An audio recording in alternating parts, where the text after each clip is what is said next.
హే పార్వతి, చెప్పు, ఈ పందెం ఓకేనా? చందు, ఏంటిది? లేవే పంద్యాలు గొడవలేంటి? కూల్ బ్రో, బెట్ ఉంటేనే కదా మజా ఉంటుంది. జస్ట్ ఫర్ ఫన్ యార్. పార్వతి గోరింటాకు పెట్టుకుంటే కిచెన్లో ఉంటుంది, అదే గోరింటాకు పెడితే 1,00,000 నెక్లెస్ పార్వతికే. Bet okay? అవును, నాకు పార్వతి మీద నమ్మకం ఉంది.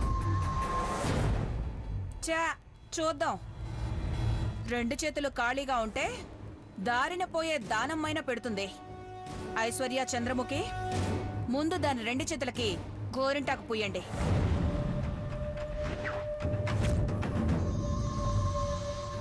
పార్వతి, చెప్తున్నా, నువ్వు ఓడిపోతే నీ లైఫ్ లో వంటగది దాటి రావద్దు. వంటగది దాటి రావద్దు.